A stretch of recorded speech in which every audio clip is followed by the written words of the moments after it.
Слава Иисусу Христу! Дорогие браты, сестры, сябры, варта сёння звярнуць нашу увагу не на сам цуд выгнання бесаў з апантанага ў свіней, але на тых людзей, на народ, які не пажадаў прыняць Ісуса Христа. На чыем яны баку, што яны выбіраюць? Можна было б задаць такое пытанне. І адказ вельмі просты. Яны выбралі стабільнасць у сваім жыцці. Яны жадаюць працягваць жыць так, як і раней, да таго, як да іх прыйшоў Ісус Христос. Это значыць без стрэса, без агідных сцэнаў, таких як гэта, калі раптам аказваецца, што у адным чалавеку змясцілася аж 6000 дэманаў. І потым яны уселяюцца ў гэтай свіней, і гэта все вельмі брыдка, яны кідаюцца са стромы у мора ці возера.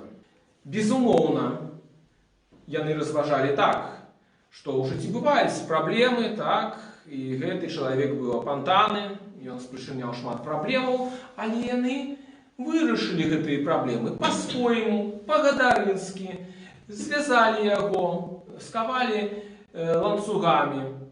Ну, сталася так, што, нягледзячы на ахову, ён збег. Але тым не менш, іх мадэль вырашэння праблемаў працавала. І, в прынцыпе, не так ужо і моцна гэты апантаны перашкаджаў ім. Мы, беларусы, часта ў нечым падобныя на гэтых гадарынцаў. Не толькі таму, што любім свінак, асабліва тое, што з імі звязана, сала, каўбаску і кумпякі, але мы падобныя ў тым, што мы не гатовы вельмі часта прыняць Ісуса, запрасіць не толькі ў сваё жыццё, але таксама ў сваё грамадства. Бо чаму?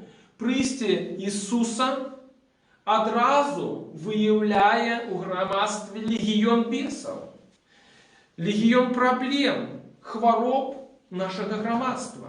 Аднак у нас няма іншага выйсця. Мы павінны падумаць і вырашыць, ці мы гатовыя пагаджацца з легіёнам, ці пагаджацца на перамены, якія нясе наш Господ.